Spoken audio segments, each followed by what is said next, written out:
This is DRF Race of the Day. Hi, everybody. Dan Illman, Mike Beer, the DRF Race of the Day for Friday, July the 30th. Race number 9 at Saratoga, potential prep for the Travers. It's the restricted Curlin stakes for 3-year-olds going 1.1 1/8. Before we get to the analysis, remember to download your DRF Bets app. Arad Ortiz special promo ongoing at Saratoga. You get to double your payout on Ortiz-ridden winners at the spa exclusively on the DRF Bets app. Here's the field for the Curlin. You can download free formulator past performances on the Race of the Day event page at drf.com.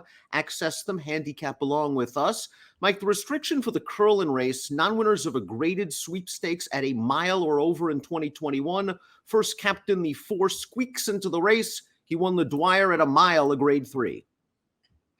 Yeah, right. So he remains eligible here, and they're going to, I guess his connections thought about the Jim Dandy as the Travers Prep Day. They decided that this race might be a little easier for him, and it is an easier spot considering who's headed to the Jim Dandy. But he's not this isn't a walkover for him. There are some good horses in here. He is 7-5 on the morning line. He is going to have to try 2 turns for the first time. As we take a look at the time form US pace projector, the expected pace setter is a horse that has some distance questions to answer. That's the number 5 Baron, who passed the 2-turn test last time out at Parks, albeit over a wet track and an off-the-turf race. Yeah, I mean, we'll see if he makes the lead in here. He certainly could. He's got plenty of speed. The 3 Harvard could certainly go to the front in here. Dan Snowhouse, the 2. Is probably going forward from his draw down towards the inside. I wouldn't even be surprised to see Collaborate come out of there running. Chad Brown has the number 1 Miles D, who returned from a lengthy layoff to post this victory at Belmont Park last month. Now, this race was a 1-turn mile, so Miles D will also be making his 2-turn debut, but Chad really had this horse ready to go off of the layoff. He made a nice bid on the turn. He's in between horses. He's not only game in the stretch, he's getting away from these horses late. Yeah, the last 1/8 of a mile is probably what you want to pay attention to most. And he was in between horses for a long ways too. I just liked everything about this win, Dan. He's still going under the wire here, and if you just look up his pedigree, he's bred to really appreciate more distance, which he finally gets here. This horse's debut last year was also good, and that's the kind of race that sort of pointed him out. Dan, he ran really well first time out. It's been a very live race. 4 horses that exited that maiden win are now stakes winners, and Miles D will try to become a 5th. The number 2 Snowhouse has already won around 2 turns. The maiden score at Keeneland in an off-the-turf 2-turn mile. 3rd last time out in the Dwyer behind first captain. Solid performance. He really has done little wrong. He just finds a competitive spot where he might need to take a slight step forward. Yeah, he probably has to improve to beat this field. We'll see if he does it. I have no real knocks on any of his 3 dirt races. Dan, he's run pretty well in all of them, and he ran fine in the Dwyer last time, but he's going to have to find a little bit more to beat first captain. Harvard has really improved since being stretched out around 2 turns, including a victory at this distance at Churchill Downs, and he beat older horses that day. Now, that race was kind of dominated on the front end. He got a very nice ride to get to the front, but the runner-up came back, and he won a non-winners of 1 other than at Saratoga with a 96 buyer. That's an okay older horse, Dak Daniels. Yeah, that horse is okay. Even the horse that finished 3rd in there is a pretty good older horse as well. So yeah, that's a quality win for this horse last time. We'll see what kind of trip he can pull in here, Dan. It's 2 wins, wire-to-wire fashion. The pace is supposed to be more demanding in here. Unbeaten first captain, your morning line favorite, one of 2 sons of Curlin, hoping to win the Curlin. And here is his win in the Dwyer. I thought this was a nice performance. He settled in behind horses along the inside. And on the turn, Jose Ortiz got him into the clear with this 4-wide sweeping move. And first captain just seems like that grinding type. He has that beautiful pedigree, obviously. And he just seems like the longer you run him, the better he's going to get. Yeah, you do feel like added distance will probably help this horse. That Snowhouse there, who's back in 3rd now, that the first captain just ran past in here. I don't know. Danny ran well in here. I liked his prior 2 races as well. I didn't love his prior 2 races. I liked them. I thought he ran pretty well in there. And I didn't love his Dwyer either. I thought he ran pretty well. He's going to be a very short price in here. He's the horse to beat. I kind of want to try to beat him.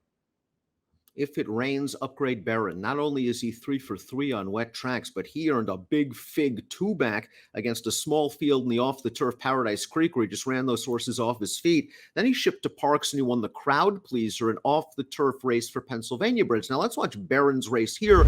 I think what was nice about this performance is he showed the ability, and he's done this in the past, to sit just off of another horse. He wasn't speed crazy, stretching out around 2 turns, and he really pours it on over his overmatched competition in the stretch.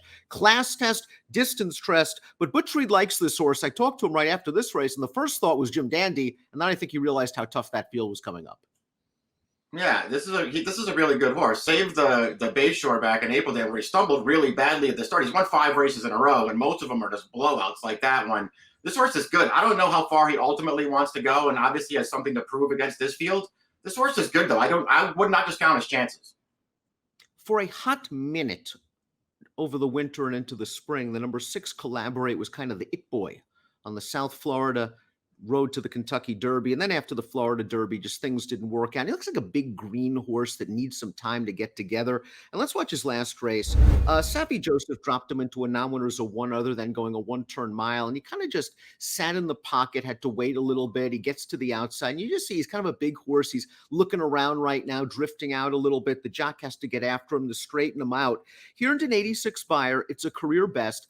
I think there's something here with this horse. He has the tactical speed to work out a good trip just off of the leaders. I think this horse is going to be okay. Whether now's the time, I don't know, but the price will be right on a horse that's been hyped since day one. Yeah, I mean, I don't want to dispute too many of those things. I agree with most of it.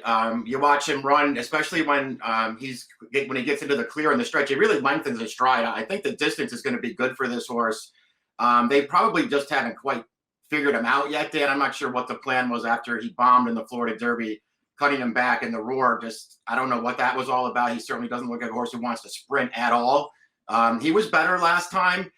I could go either way on this horse. I would want way more than 6-1 if I was going to bet him. Dynamic One completes this field. You liked him in the Wood Memorial. It was heartbreaking. He was 15-1. It looked like he was home free, and then it took a 60-1 shot in his stablemate Bourbonic to run him down. He really had no chance in the Kentucky Derby. It's probably best to draw a line through that race. This horse is a one-run closer that's pretty good. The distance is going to be okay. To me, it's all about whether he gets enough pace.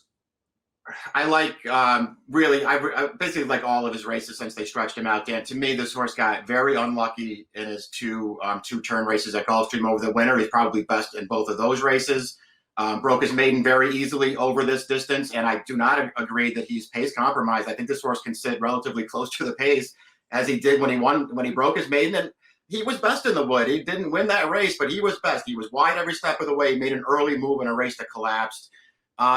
Listen, first captain, I guess you have to say he's the horse to beat. I think in some ways Dynamic One could be considered the horse to beat. And I definitely have to use this horse, especially if he's 4-1.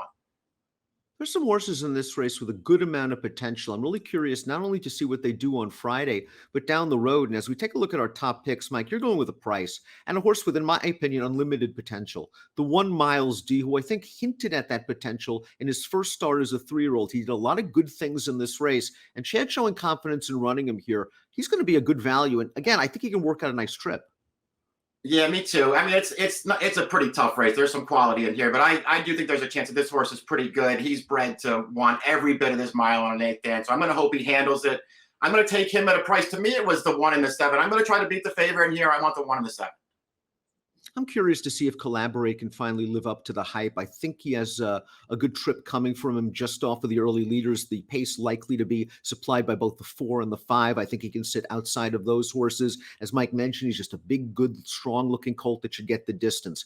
6-3-5-4 for me, 1-7-6-4 for Mike. Good edition of the Curlin, your Friday DRF race of the day. Good luck.